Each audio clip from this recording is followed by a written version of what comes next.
Hey Moonies, welcome to the Sailor Moon Fan Club podcast. I'm your host, Victoria L. Johnson, and I'm here with Destiny Senpai. She's the host of the amazing podcast, Getting Animated, a weekly show that goes over anime news and reviews anime as well. It's also been heard in 41 countries. Destiny's also a social media coordinator for Crunchyroll, which is also super awesome. I'm super excited to talk to her. Hey Destiny! Hi, thanks so much for having me. I'm so excited to be here. Yeah, I'm so excited to have like a fellow magical girl who loves anime and magical things as much as I do. Yes. It's true power, honestly. Yes. Magic power. Unite. Exactly. So first question I ask everyone who comes on the show, since this is a Sailor Moon Fan Club podcast, is what's your first memory of watching Sailor Moon? So actually, I got into Sailor Moon way older than most people. I was, I think, maybe like 14, 15. I knew about anime, but it wasn't until like I started reading manga and stuff, I got really into it. And I actually got really into Sailor Moon for a little bit before I started discovering there was a whole different world of like genres in anime. But like for everybody else, I would kind of say like Sailor Moon wasn't necessarily my gateway anime, but it definitely led me into magical girls, and I was able to discover Cardcaptor Sakura and all this stuff. So yeah, I would probably say like I said, when I was older, I got into Sailor Moon, which most people are like, yeah, I was seeing it when I was a little kid, but no, like I was one of those lucky few that got to be able to interpret it at like an older mindset and like really understand what these girls were like going through. So yeah, I'm kind of lucky for that. Yeah, definitely. Because I know when I was watching it, I was like 7, and a lot of things went over my head, and I didn't even pick up on it until I like rewatched it when I was like probably around the same age, like 14, 15, 16-ish. I think I got the first 2 seasons when I was like 14 for Christmas, and then like the next Christmas I got like the next 2 seasons. Oh wow. And then I think when I was 16 I finally got like season 5 and watched it for the first time. But yeah, like I randomly was like looking it up because I always knew what Sailor Moon was, you know, like it's it's like Dragon Ball Z, you know what it is, right. But to like sit down and actually get into it, I was a little bit older, and I'm like I said, I'm really happy because I was able to like understand and interpret it, like relationships and stuff a little bit better. And I feel like if I was younger, I probably would have just like whoop, it would have went wide over my head. Yeah, definitely. Oh, that's really cool. How did you feel when you're watching it? Like, what were you thinking? I felt like these girls were going through too much, in my opinion. I was just like, oh my gosh, like I couldn't even imagine, you know, dealing with what the stuff I was dealing with, you know, in high school, and just dealing with having to save the world as well. It's just like, it was mind blowing to me. And I was just like, I feel like they deserve a break, like lots of breaks and time to themselves. But I also definitely felt like if they were able to do all this stuff, you know, like saving the world, but also trying to balance a normal life, you know, whatever I was going through was able to also kind of be able to be manageable because, you know, I'm not saving the world. I just have this one problem to deal with. So it definitely was encouraging and really inspiring to see that. But yeah, I always wish I wish I had powers for sure. And all the stuff that I went through, I was like, oh, I wish I could just like have my own crystal powers and be able to take on whatever problems I had with powers behind me. Same to this day. Yeah, to this day. Yeah, I was literally just saying, like, I wish I was able to have powers where I could, like, tap something and then, like, all my work would be done for me. Yeah. Oh, my God. Oh, that'd be great. Wonderful. That would be great. I would love to, like, transport to places. Oh, yeah. So I never have to, like, deal with airports. That would be amazing. Honestly, being able to transport is, like, probably the second on my list, but I'm really scared, especially of like heights and stuff like that. So like, I don't know how teleportation would be. Like, I don't know if I would have to teleport, but I would like be out, like above the earth or something and then teleport to the... That's just the only fear that I have. I never thought of that. I don't like heights either, and I really wish it's just like I just want to be in my apartment and then being like on a street in Paris or something. Like that's what I don't want to do with like going anywhere. Exactly. That's how I assume it's gonna be. But then like I was just like, wait, what happened if it's like you transport, but then like I don't know, for a brief second you're in the middle of the air and then you have to transport it back to Earth or something. Oh, I would hate that. It kind of makes sense, sadly. Because like you have to go to like a focal point and then to like where you want to go, or I don't know. Yeah, I don't know. Well, yeah, that would be cool and terrifying. Yeah, for real. Yeah. But since you started, I'm hoping. So, would you say Sailor Moon was kind of like your gateway to magical girl anime? Oh, for sure. I didn't really know about magical girl. So, like, my pathway to anime was kind of weird and strange. And I tell people that's literally why I'm such a weirdo now. So, like, I got into anime by reading case closed mangas. And those are true crime. Well, not true crime, but they're basically detective mystery stories based off of, like, real crimes, about this little boy who basically solves crime and murders and things like that. Really, like, kind of graphic stuff. And honestly, I don't know why my mom was like, go ahead, read that. That's fine. And then as I was reading those different ones, I actually got into this manga called Pixie Pop. I think that's what it's called. And it was a magical girl manga. And it was gorgeous. I mean, like, page turner. I was just into it. And it was completely different than, Case Closed. But it basically was about this girl who would drink a certain, like, juice or elixir. It would be, like, peach juice. And she would turn into, like, a peach magical girl or whatever. And that was when I kind of was like, wow, this is, like, a really dope genre that I could get into.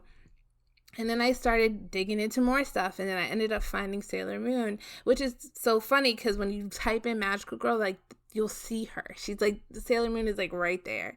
Yeah. And I just remember like diving in and like watching the show, and it was just so dope. Like, she was just a young girl, like, trying to get to school, do all the stuff, hang out with her friends. Like, she slowly got to meet different friends, and everybody in her friend group was different. And it was kind of cool because, like, when I was in high school, I always liked to hang out with different people.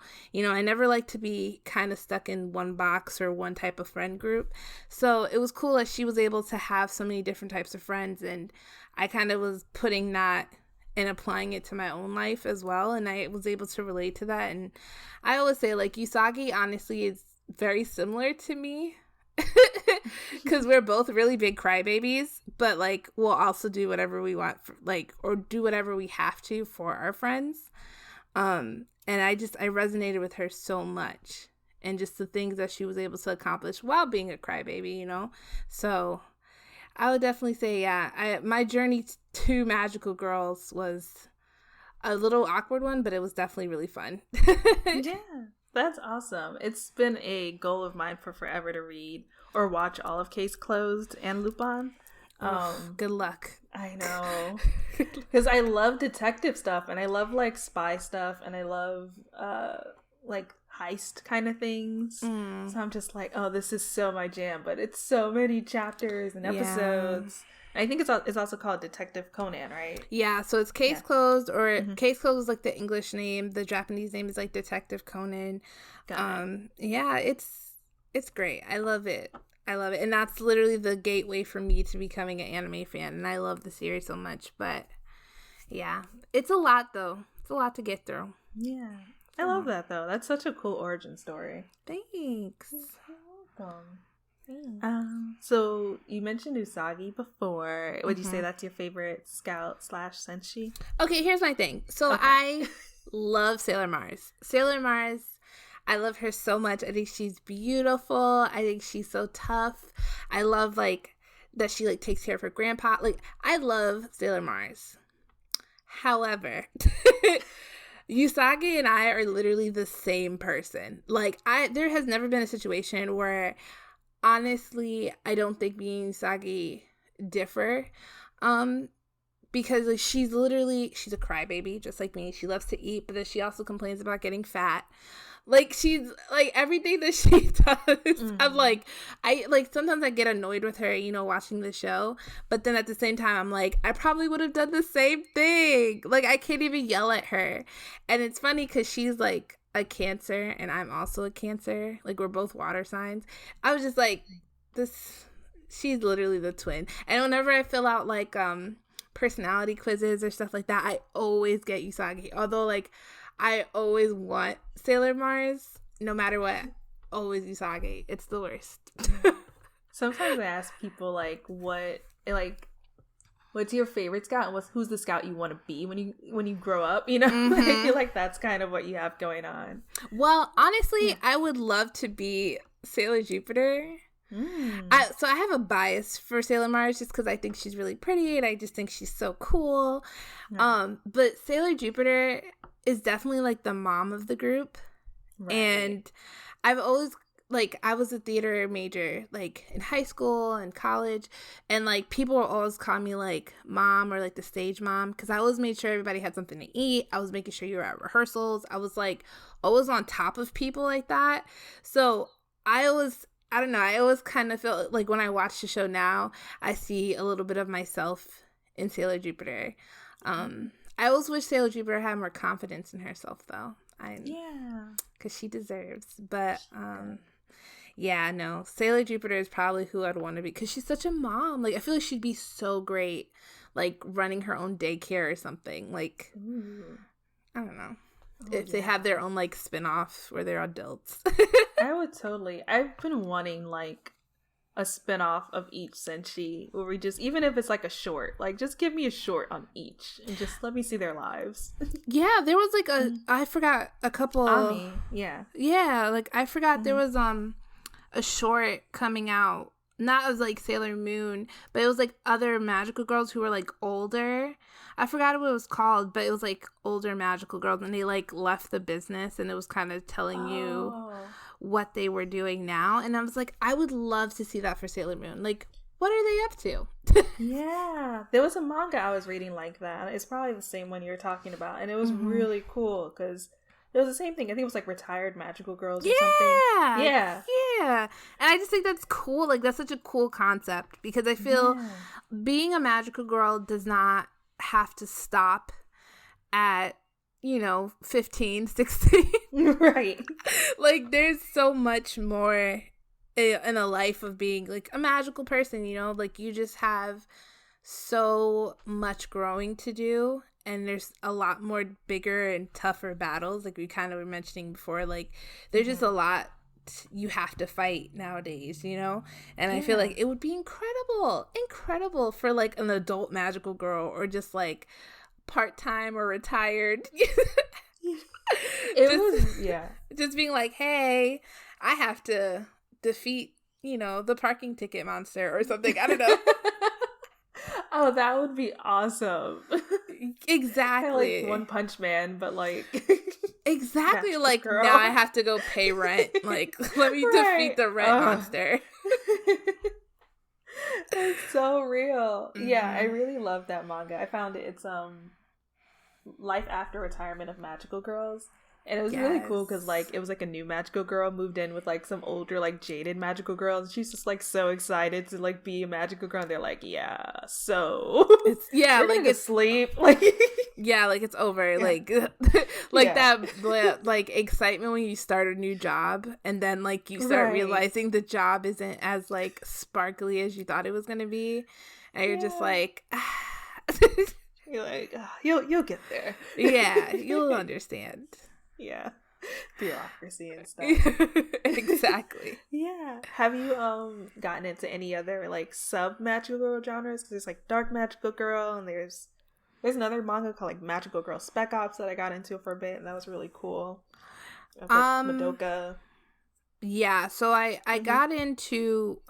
So I sound like so, I don't know, cynical or something, because I was just talking about, like, true crime, and now I am obsessed with horror magical girls. I love horror anyways, but Yeah, there's basically, I was reading this manga, and it's basically called Magical Girl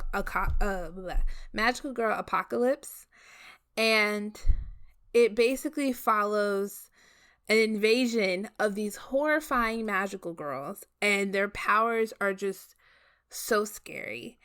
And I was addicted to it. Like, I kept reading. It was like a great page turner, and like all these magical girls are like cute kind of, but they're also like terrifying, and like all their powers are super scary. And it's kind of like an invade of like zombies or something, but instead it's magical girls. And that was like the first time I saw like a spin on the magical girl, because it was still kind of cute but also horror related. So I thought, I don't know, I thought that was pretty interesting. So I do like magical girl horror. Like, I also got into I think it was like Magical Girl Sight, where like, oh, I've heard of that. Yeah, it's not good. I got into, yeah, it was really grotesque. And I didn't really care for it, but I do like the idea of being like taking the cutesy magical girl aspect and making it a little bit darker. Just to change it up, because I mean, like, I love Cardcaptor Sakura, I love Sailor Moon, so I wish like we could get like Sailor Moon, like the animation and the style of it, how it's like really over the top girly, but like if we added a horror spin to it, I think that would be really cool to see. But I'd be down. Yeah. That would be pretty cool. Yeah. I like it. I think the closest we get is probably season 3/season S. But yeah. Yeah. Totally. Could go for like more. Yeah. And I like, if you check... I also want to start watching Magical Madoka. Yeah, I think you'd like it based on what you've told me. I've heard so many good things about it. And I even got to sit down with the voice of the cat. The voice actor. Kubo? Yes, I got to talk. I went to her like Women in Animation panel, and it was great. She was just talking about, and I was like, I still have never seen this show. And I just remember being like, I need to go watch this, because I feel like it'd be right up my alley. It totally would, I think. And I think you might like Magical Girl Spec Ops. It's not a horror Magical Girl series, but it's like basically combines like if Magical Girls were like a section of the army. What? And like, yeah, that's like its cool. own special kind of unit kind of thing. That's cool. Yeah, it was pretty cool, and it gets a little gory sometimes, but I'm sure you don't mind that. But it gets kind of scary sometimes. Like, some of the characters, it's like, oh, you're serious, like you are about to like terrorize this person. But it's really good. I thought, like, I've been really enjoying like you said, like kind of the spin-offs or the different ways people are approaching the magical girl genre. Yeah, because I think you can do a lot with magical girl genre. Like, I think you could do a lot with the magical girl genre. Like, there's so much opportunity there, and it doesn't even have to be something dark either. You know, like we were just talking about. We would love to see magical girls as adults trying to just make it there. Have you actually? I want to ask you. Have you ever watched Quinta's Magical Girl show? Oh, I watched the first few episodes, and it was kind of cool. Yeah, I liked it.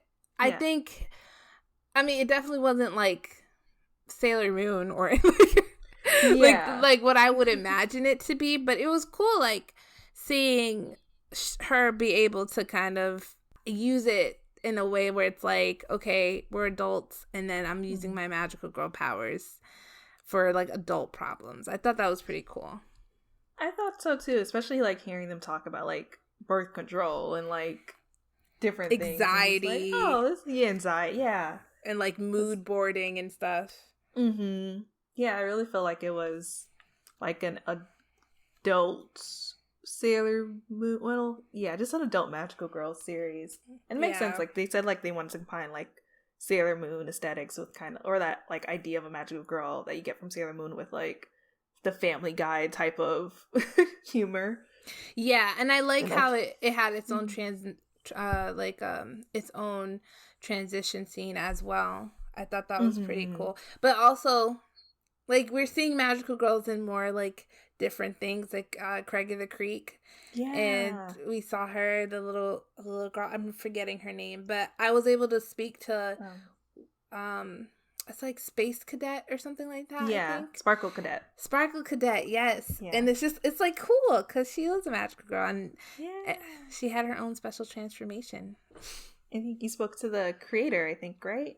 Oh, yeah, I spoke to one of the head writers, I think it was. Got it. Yeah. And he was so sweet, and I was just remember like telling him how much I loved her. And I thought it was really cool that he implemented like her own special scene where she transformed, because I know a lot of little girls love that, especially when I was watching Sailor Moon. I adored that. Like, Sailor Moon transformations, I don't care what anyone says, like, that's my favorite thing. Nothing tops watching a Sailor Moon transformation for the first time. Period. Like, nothing. Like, just watching her get ready, it's such a breathtaking experience, especially when you're watching it, in HD, clear, and you're watching like all the sparkles and the way that it flows together. It's like really a breathtaking moment. So I was really excited being able to see that on Craig of the Creek for sure. Yeah, I get really happy for like the younger generations, especially of young Black anime girl fans, because there's just so much, like between Adore My Chi and Space Sparkle Cadet and Princess Love Holly. There's just a lot out there. It's just really, really, really cool. And Magical Girl Friendship Squad is the Quinta show. I had to look it up too because I forgot the name quickly.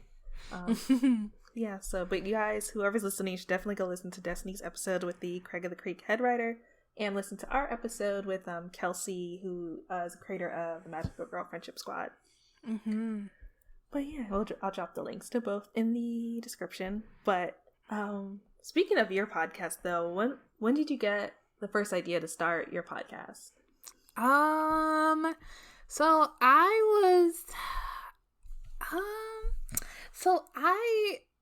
was actually fresh out of high school, kind of like a year after graduating high school, and I didn't really know what I wanted to do with my life. I just knew that I loved anime. And I remember sitting there like, what are you going to do, Destiny? Like, what is your talent? What is your thing? And I just remember being like, I love anime, and that's all I know. And I want to talk to more people about anime. I want to just be myself in the best way possible, or at least try to be. So then I was like, I'm gonna create a podcast. And hopefully people will listen to me and hear me talk about anime. And I've been doing it since 2017. And it's my pride and joy. I have no idea that I would be able to meet as many people as I have, talk to many people, like debate anime ideas. It's honestly really surreal. It really is surreal. Like, I got to meet you. I've like so many amazing, talented people I've been able to become friends with. It's insane, because I never thought I would be able to get this opportunity. So yeah. It's really like amazing to see the like vast Black anime fan community, or the like the nerd community, Black nerd community online. It's just it makes me really happy. It does because I feel like we were so isolated for a long time, or at least I felt like that. Like, I felt like I was always teased.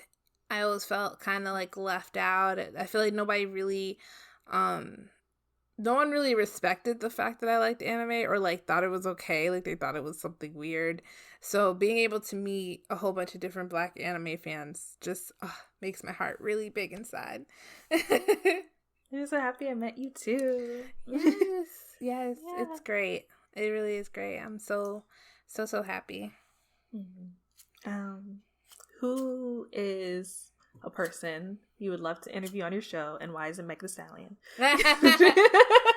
Well, see, you already answered that. I am a huge Meg fan. I sure am. I love her to pieces. I love her so much. I just feel like it would be great to talk to her and let her, I don't know, just talk about anime and put her on to some anime. I know she likes shonen a lot, but I would love to talk to her about like just different anime I would love to recommend to her. I'm not really sure. I besides Meg, I don't really know who else I would have super big on my show. Doesn't have to be super big. Could be, Oh, anybody? Anybody, yeah. I would have the creator of Peach Girl on my show. Ooh. I don't know how that would go, but I just think Peach Girl has changed my life. It's one of my favorite and one of the first anime series that I got into. It's a mess, and I love all of it, and I would love to talk to the creator and say, hey, thanks for making the show, and just ask a whole bunch of different questions about it, for sure. Yeah. Yeah. Be awesome. Yeah, I used to think like, oh my god, it's impossible, I don't know Japanese, but I'm like, you can hire a translator. Yeah. And figure it out, so you never know. I mean, I feel like so many mangakas are very I guess reclusive, like they don't really, like they post like one thing on Twitter a year, and then like and if you're lucky. Yeah, and I'm just like, oh snap, they posted, like, and it's so Happy New Year. Yeah, like that's it. Like it's so sad. Yeah. Oh my god. And I'm like, who runs this account? Like, why are they only posting like hi? And that's it. Like nothing else. Right. Yeah. But I hope it happens for you one day. I'm sure it will. Thanks. That would be awesome. Peach Girl's also on my list. Thank you. That's like my thing. Yeah, it's that might be my next anime. I've been trying to figure out what I'm going to watch next. I finally finished Carol and Tuesday, and I'm really happy. Oh, I loved it. Did you like it? I did. That's good. I feel like you would like it for sure. It's definitely very music oriented, and I feel like you would. Yeah, I love the music aspect of it. I don't always love musicals, even though I'm starting to like musicals more recently. But I really love the music in it. I love the story. I thought it was just like a really cute like show. I enjoyed it. Yeah. I think Peach Girl might be it next though. It's a mess. I'm telling you. I love it. I love it. I love mess. I got my friend into it, and I was just talking to her about it, and she's like, they don't make this stuff this messy anymore. And I was like, you're welcome. Yes. Oh my god, yeah. So I will watch it, and I'll let you know. Please do. I'd love to hear your thoughts. The other thing you do is just cool. You work for Crunchyroll, just like I do. One of the biggest anime companies out there. As their social media coordinator. What do you do? Like it's like describe your job to this person who like has no idea what you do. I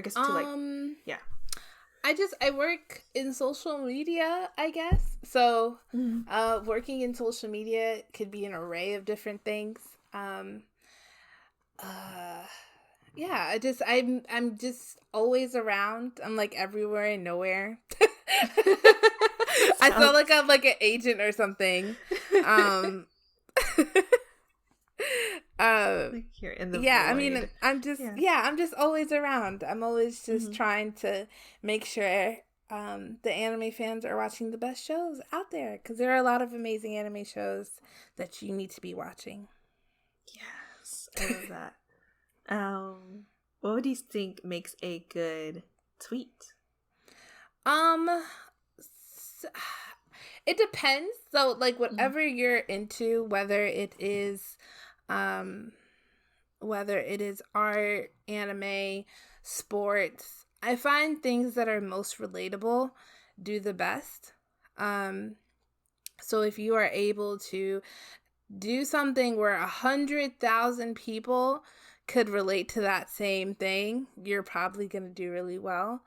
I know that sounds like so weird, and it could be as simple as like an experience that you shared at home. Because like I'm convinced like all Black people live the same lives. And what I mean by that, like we share a lot of the same experiences. Like there's sometimes I'll see a TikTok where I'm like, I thought my family was the only ones who did that. To turn around and like that not be the case. And there's like a thread of like other Black girls who are like, no, my mom does the same thing, or no, my dad has the same pot, you know, like anything that is like super relatable. People just love to share. And I feel like also the most genuine ones, if you just go out there as yourself, 9 times out of 10 people will respond positively. Makes sense, yeah. And I'll add to, I think there's also that, like, every Black girl has, like, the same scar on their knee. Exactly. Like, and I've seen that tweet, like, 4 or 5 different times from different people. And, like, it has always been viral or gone over the top. Like, every time. Yeah. And why is that? Because we all have the same scar on our knee. Like, we do. Oh, and man. It's kind of wild. Yeah, for real.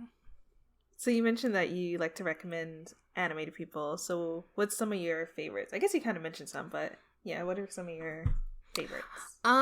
So I am going to, so whenever I recommend anime to people, I try to keep it generic.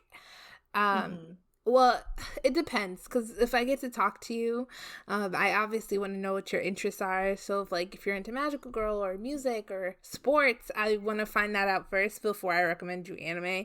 But when it's like something like this and other people are just listening and they're gonna just hear my opinion, I usually would recommend something super short to you, because I don't want to put you on to like Naruto or like One Piece, or even Case Closed. Case Closed has like over 900 episodes. Like, I don't want you to step into that and make that type of commitment. So I would definitely recommend Erased. Erased is a really good show. It's only 12 episodes.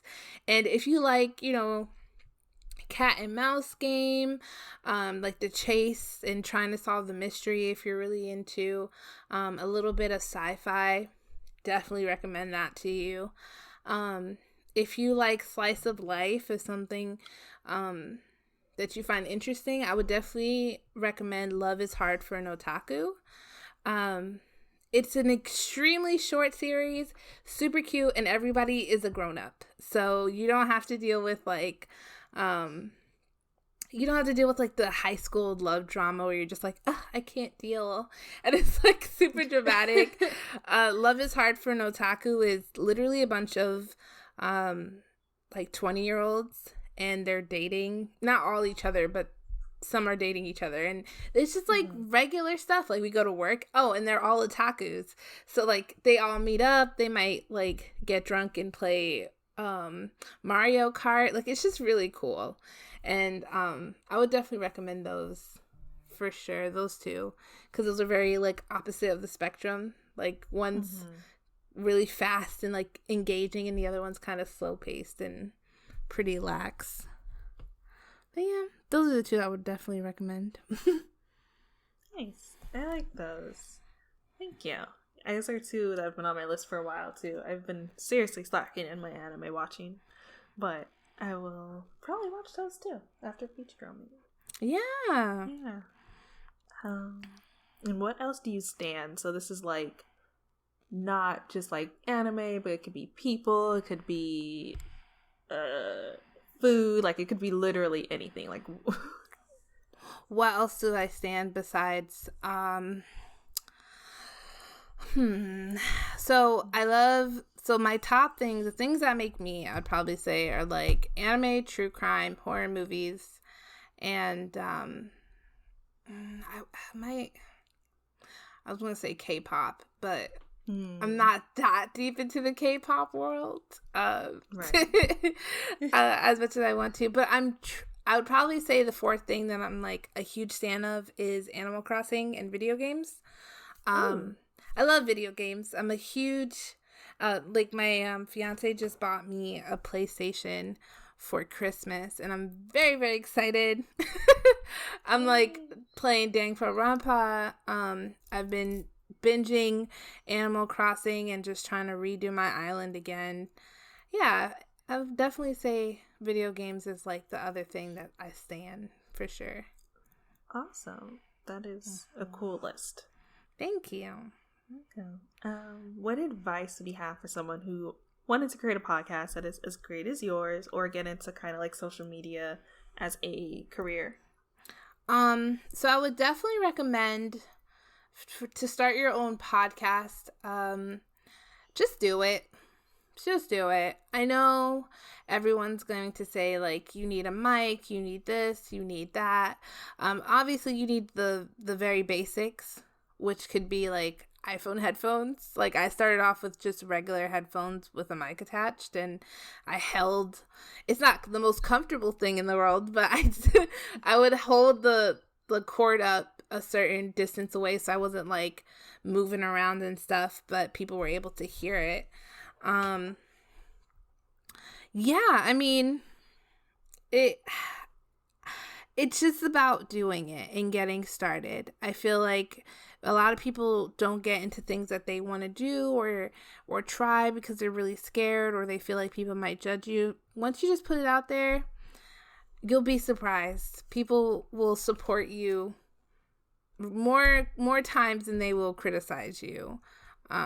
So definitely just do it. And then if you're somebody who's trying to get into social media, I would definitely say read a lot about social media. I know that sounds like so boring and not the most helpful stuff, but social media is constantly changing. I love social media outside of my job. I just love it. Like, I love learning about Instagram and Twitter and all these different platforms, because social media literally can change the world. And I know it sounds like so crazy to say, or like, I don't know, weird to say it like that, but like, social media is such an impact in a lot of our lives.